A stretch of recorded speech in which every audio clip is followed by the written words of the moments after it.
So now that we looked at how physicians get paid, let's also look at what they get paid. So after you take out their expenses or you look at their salary, how much do they have coming in per year? And in general, physicians are very well compensated, and as they should be. They put in years of training, they put in years of unpaid work or low paid work during residency. They're highly specialized, and on top of that, you need to compensate them, or you need to compensate the field well so that you get the best people to come into that field. The median salary, I believe this is as of 2009, was $225,000. Right? So the median salary of all physicians was $225,000. Now, with physicians, earnings tend to start out low, but they grow much more rapidly than other fields. I'll talk about why that is in a second.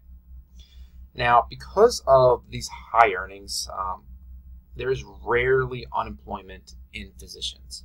And the reason why is that a low paying jobs is still $100,000 for physicians. And so there's, for the most part, physicians are still able to make more by being physicians than not.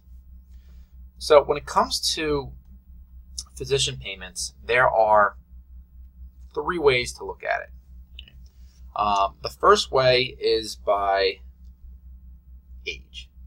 Okay, so the first way is by age. If we look down here, let me make it a little bigger for you.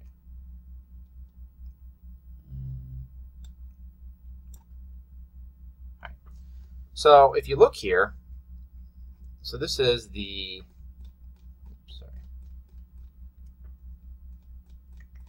this is as of 2009. We lost it. Let's go back here. This is as of 2009. Total number of physicians, about 940,730 of which were in active patient care. Some were in residence and training programs. And you also had international medical graduates as a part of that group. So if we look at physicians here, so let's go down and first talk about by age. So you can see here that, again, we talked 225 is the median, and so these are the medians here. Under 35, 174, 35 to 44, 216, 248, and then it starts to go down a little bit. But you can see that physicians, for the most part, not making that much money when they start out. I mean, sorry, relatively speaking. And so what happens is when you finish medical school, you go into a internship/residency program. This is your on-the-job training. And these tend to be not very well paid very well. For the most part, medical residents get paid between $40,000 and $50,000 a year. And while that may be a decent amount for a lot of people, don't forget, these are people who were at the top of their class. They were highly driven, and they're also putting in years of medical school, and so they're not making a lot early on in their career. And so this under 35, 174 is actually skewed a little bit because during those first few years, they're really not making that much money. But as they finish their residency program, they go into working, either opening up their own practice or working as an employee. You'll see that their pay starts to go up. And then as they get older, they've made their money, they've paid back their loans, they can cut back a little bit, get towards retirement, play some golf. And then, 65 and older, it'll be even a little bit less. But it's still worth it for a lot of them to at least see some patients or do some work because their hourly pay is going to be pretty good. So that's one way. All right, so the first way to look at physician payment is by age. The second way to look at it is by specialty.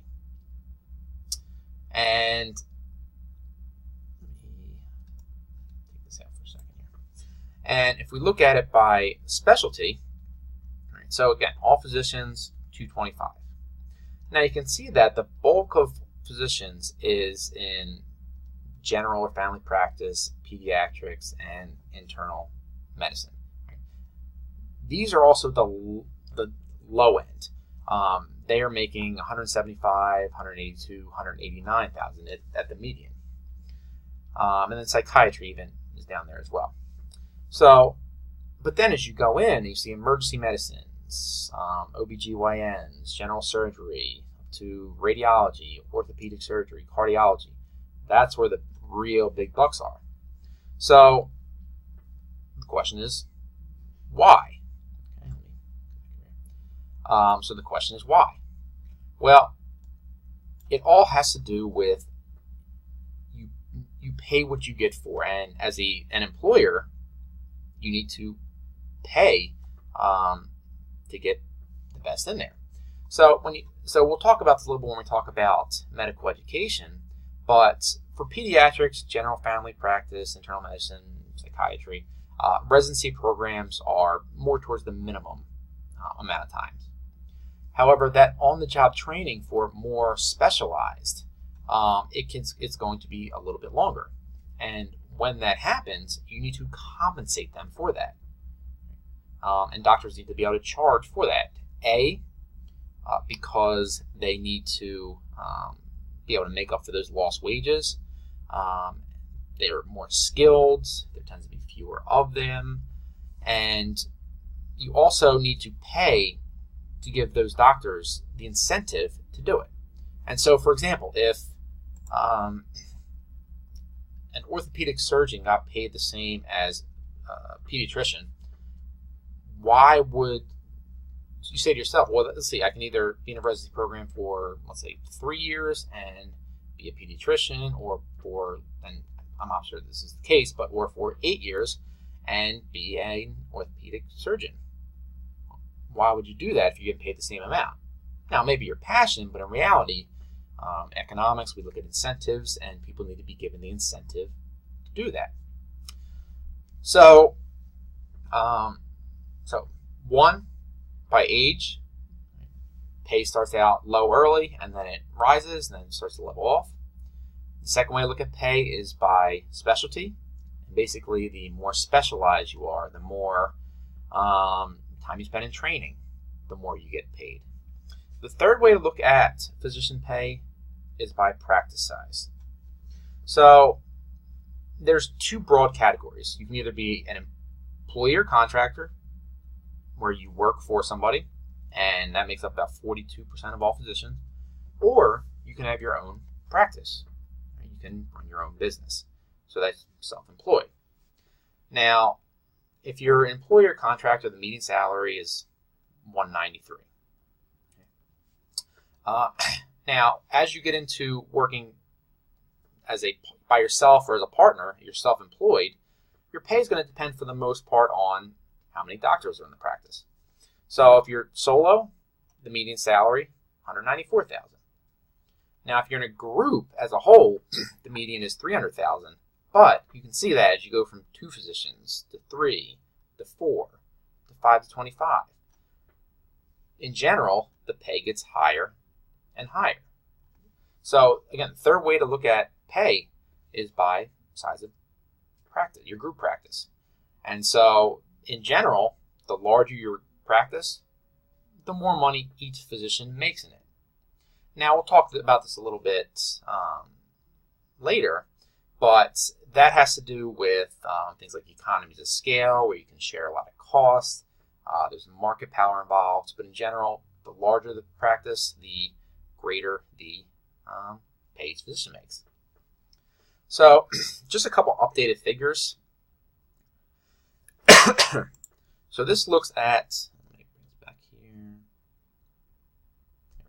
So this looks at the physician salary trend since 2011, and this is the average.